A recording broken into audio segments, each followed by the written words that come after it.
Hello, everyone. Welcome to another episode of the Late Winner Show. I have Akash Roy with me from the 𝗕𝗃𝗃𝗘𝗧𝗪. He is a Barcelona fan, and we are going to talk about Barcelona today. We want to talk. We want to know why Barcelona, sold Griezmann, and about their financial crisis that has been going on. I think I heard about 1.3 million debt in debt that Barcelona is. Before we do that, please make sure that you do like, share, and subscribe to our channel.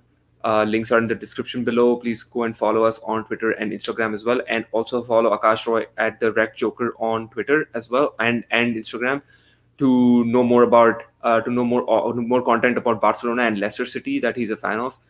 He writes brilliant articles, and you might want to go check it out as well. Hi Akash, how are you doing? I've been doing good, and hopefully we're going to see great football after the international break from tomorrow. So I'm pretty excited about that. Yeah. Before we actually, talk about the Barcelona crisis, how is the season panning out for you? 3 games for Barcelona, I think 2 wins. How are you? Are you making life without Messi in Barcelona? Yeah, so I have to do with what we have right now, because now giving explanations that we don't have Messi, it's not as much of a crisis, and it provides so much or more opportunities for the youngsters, and that is basically sugarcoating the fact. But desperately we're missing someone like Messi, and not having Antoine Griezmann's attributes to our side will definitely impact in the later games, because Antoine Griezmann has been a superstar in this squad, who has gelled well with the high octane pace with what Barcelona plays. And statistically, you can look and compare Antoine Griezmann at Barcelona as to his earlier Atletico Madrid days, and you will see a drastic shift, that he is not scoring that much goals. But when you watch the games, you understand the part he is playing. He contributes a lot in the defensive aspects of it. He tracks back, and essentially, blocks a few shots. He goes into the box, and he has been that force alongside Messi, who is dealing with the offensive and defensive threats as well. So, have lacking both of them this season could have been a very, very bad situation and a dire situation for Barcelona. But in retrospect, when I analyze the 3 games that you are talking about, I see that Memphis Depay has filled in the shoes. Comparing him to Messi is just impossible. But It's bizarre, yeah, yeah. he's yeah, but he's playing his part, and I'm pretty excited, to see when Ansu Fati makes regular appearances for Barcelona, and with Ousmane Dembele. I think Thomas Tuchel recently spoke in one of his interviews that the best youngster that he under his tutelage was Ousmane Dembele, and it's a pity how constant injuries, are derailing his career. But again, on his given day, he can be a great threat for any opposition that Barcelona is going up against. So, yeah, we'll miss some of our pieces, but that's the way it's gonna be, because the team is in a proper transition phase. People weren't expecting the transition phase to start straight away like this in a drastic measure of steps, but it is what it is. Yeah, I think that's well put. I think we obviously met last month to talk about the La Liga season preview, and we mentioned how life is going to be a bit without Messi. So do check it out, and there were some great takes on Barcelona season as well. So let's get started on the topic, which is the Barcelona financial struggle. I think everybody knows what Barcelona is going through, but let's just explain to our viewers as to what is going on at Barcelona. I think somebody said at Atletico Madrid said the summer transfer window is long and complicated. Is going to be long and complicated, and they were asked about the possibility of them moving back for Griezmann. He said, obviously, I don't really know if that's a possibility at this moment, but that prediction obviously turned out to be right. All the documents of Griezmann's return after 2 years with Barcelona arrived in the La Liga, manager transfer system just before the midnight deadline in Spain. Obviously, it had to go down to the wire because there was another transfer happening for Atletico, which was the Saul Niguez to Chelsea. Obviously, that had to happen to free up funds for Atletico to bring Griezmann back to the club. Now, I think both the parties over here are happy. Saul needed a fresh start. Atletico obviously has had a torrid time at Barcelona. I don't see that kind of thing happening for him at Barcelona. I think he lost his kind of pace and all that stuff that I saw for him. And talking about some numbers over there, I think he made a transfer to Barcelona about for a 135 million pound fee, but now he was sold for a 40 million euro fee to back to Atletico. It's a little bit of a relief on Barcelona's boardroom in terms of the wage bill, because I think they were, as I mentioned, that they were in 1.3 billion dollar euro debts, and that's why probably Lionel Messi was also sold. Now you guys are obviously used to seeing the likes of Ronaldinho, Samuel Eto'o, Thierry Henry, David Villa, Messi, Neymar, Suarez after that brilliant 2015 Champions League win. To see Braithwaite, Fati, and former Manchester United player Memphis Depay, it's it's not looking that Barcelona team. But why? And obviously, I gave a lot more information in terms of what I was intended to. But what did you actually make? Why did actually Barcelona sell Griezmann? So it all started, not in 1 year. So previously, the former president 𝗲𝗲𝗪𝗏 had constructed crazy deals with players and their agents to bring in some of the mediocre talents who were not at up to the level of Barcelona, and they had crazy terms and conditions which surmounted and culminated into contracts getting piled up into Barcelona's office, and they promised exceptional wages to some of the mediocre players, as I said. So the business was not good, and it was overshadowed by a few silverwares. But after 𝗲𝗲𝗪𝗏 left and Laporta came in, he saw the disorientation in the structure, and a lot of the campaigning in the presidential elections were that who will renew Messi, because Messi already wanted to leave the club a season prior, and that became a source to win over the people and eventually the election. So when Laporta won, and he saw that he actually won, but actually he lost, because there was no way he could pull back the club from the dire situation that it was in. So began the things to actually not destroy the foundations of the club, and to make shift a lot of the pressing issues at hand.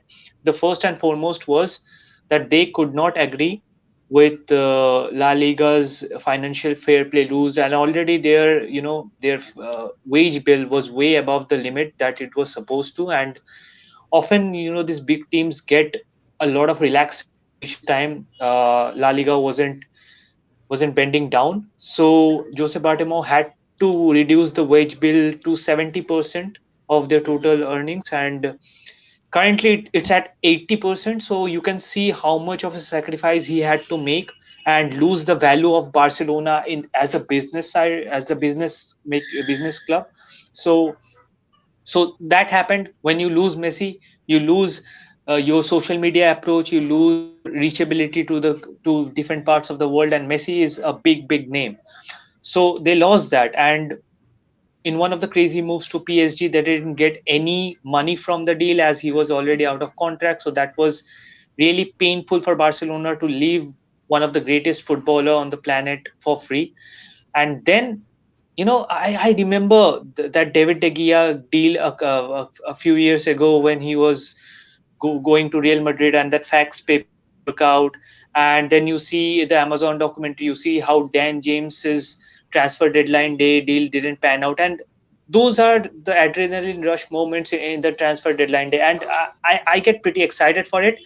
For a few couple of seasons, we didn't see any, but I was pretty excited to see that Griezmann finally went, because as a Barcelona fan, I am really not that happy. But again, considering the situation of the club, if this helps us to relieve the wage structure, and also acquire and register on new signings, then it should be done. So Griezmann went back to his old home at 𝗕𝗲𝗪𝗏𝗧𝗏, and similarly, as you said, Saul Niguez went back to Chelsea. So this was happening at the very end of the transfer deadline day, where business is very tricky, because even if you mess up a little bit, I mean, you can lose Saul, you cannot get Griezmann. So that's a very risky situation to tread with. So that happened, and right now, Griezmann's salary structure was structured in a way that he was guaranteed to earn an additional million every season that he plays, and there Mhm. was several clauses involved in that deal. Like he earned a fixed 17 million in his first season at Camp Nou, and then his annual wages would have risen to 21 million in subsequent seasons. And it's kind of a crazy deal, because you are paying an astronomical figure every season for an aging player who might not be at his very best, who might be injury prone. And that's why it was important anyhow to get Griezmann out, to get rid of that wages. Mm, Already in 2 seasons, he has taken home 46.5 million. That's a staggering amount in just wages to pay for a 2 years. superstar. Yeah, just in 2 years. And it had several sub clauses, as I told, and bonuses included, bonuses for advancing in the Champions League, in Supercopa de España, in Copa del Rey. If everything happened according to the plan and Barcelona won every silverware, then Griezmann could have earned around 177 million euros in 5 seasons. So that's just a disorganized way of structuring in his terms and conditions. So that's why Barcelona got rid of him. 2 season back to Atletico Madrid solves a lot of their underlying problems. And despite, people often question that, why didn't Messi reduce his wages and the other superstars? Other superstars did, and still it's at 80%. And there is, again, to abstain from tinkering with the financial player fair play rules. The La Liga has implemented that if a superstar is, let's say, on 100 million, just a ballpark figure, is as at 100 million, in the next extension he cannot sign 50% below his of original wages. So that's why Messi couldn't have stayed at Barcelona, and that's why Griezmann had to go. And I think it's a pretty good deal. Again, another deal happened behind the curtains. Luke De Jong from Sevilla. I mean, we spoke earlier in the episode that you mentioned how instrumental Luke De Jong was for Sevilla's success next season. I get Jules Conte didn't go to Chelsea. That's a good point for Sevilla. But then again, the caliber that Luke De Jong instills into that Sevilla team is a good aspect that can be capitalized by this Barcelona squad. Yeah, I think the thing that saddens me the most is that obviously there were players like Coutinho, Pjanic, Umtiti, Dembele. I think, and I feel like Pjanic has already moved on loan to Besiktas, and Umtiti's contract was probably terminated, if I'm not wrong. Is that correct, or is he still at the club? He's still at the club. Okay, so yeah, so I think in terms of from Coutinho, Pjanic, Umtiti, and Dembele, I think only Pjanic was the only one who moved after the deadline day on a free on a loan to Besiktas. Yeah, again, but the thing that saddens me the most is about the younger players that Barcelona had. So Junior Firpo, Jean-Claude Todibo, Conrad de la Fuente, Trincao, and Carles Alena. All these players were, even Moriba. You guys Yeah, had brought him. Yeah, so those are the people, or those are the players that saddens me the most, because I feel like, yes, every club should have superstars in their team, but their main structure should be built around building, getting academy players into their team, and these are all Barcelona's academy players. So that saddens me the most, that they had to sell so many players just to get that wage structure up. And yeah, as you mentioned, like this wage, the way these deals were actually organized, it didn't really make sense. And actually go back to when Coutinho and all these people were coming into the club, they actually just made, or actually gave away like astronomical amount of money for a player who did not even had performed at that level, So if again, and that probably broke, and we're seeing it in the current transfer market, like why these transfer fees are so high for such players. Because if you perform in 1 or 2 years, and then your salary is about, or your transfer fee just goes over 100 million, right? So that's crazy. And I feel like Malcolm from Bordeaux, I think somebody you guys signed, and some here and there players from Villarreal, Valencia, and all these clubs. So it was a huge mess. They tried to build up a squad just based on one player that was sold, and that money was actually distributed in a very, very wrong way. And they were just, we have money, and they just gave it away. That being said, do you think that this could have, all these things could have happened earlier, so that Messi could have actually stayed at the club? Because obviously he kept saying that Messi is going to, and I mean Laporta, he kept saying that we're going to keep Messi, we're going to keep Messi, we're going to keep Messi, and until August 5th, he said, even after selling all these players, I don't think it's realistically possible for him to be staying at the club. So we're going to be moving on from here. When the Copa America was going on, I don't think Laporta was absolutely unaware of the situation that signing Messi would become impossible at some point. I think losing him out early during the international campaign was not a very good PR move. So they let Messi not know about the situation. They kept reassuring the fans. They obviously tried. As you see in the Premier League, Manchester City gets away with a lot of things and they never get bans. So probably Barcelona was thinking along the same lines, that they are a big franchise, and any way in shape or form La Liga would not let Messi leave from their league, because he's the only remaining superstar with two Ballon d'Or winners. That, I mean, Modric is technically still there, but I'm talking about Cristiano Ronaldo. And you lost Ronaldo, La Liga is not the same.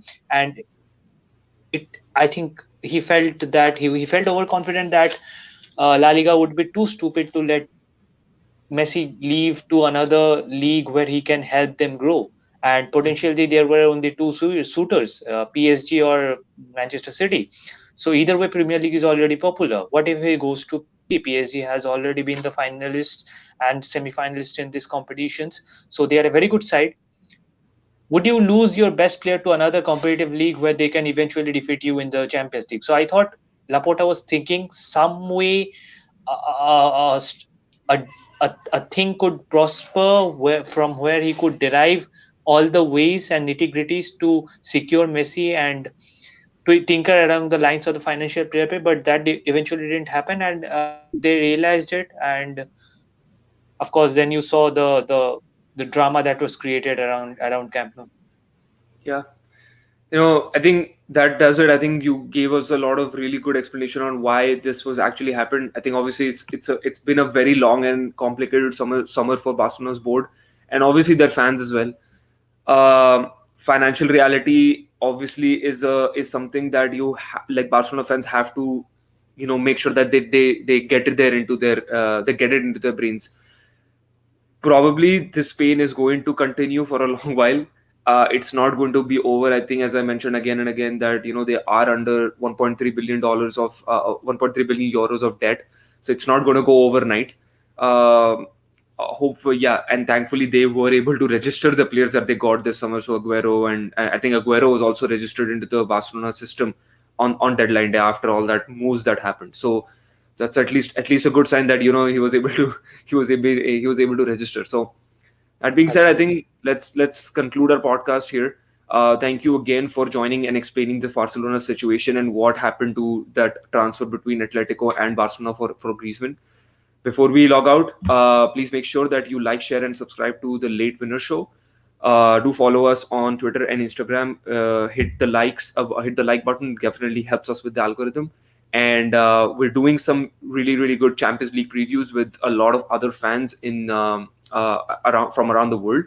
Do stay tuned and do watch that on our channel as well before the Champions League actually start next week. And thank you again. And I will see you. Good night. Good night.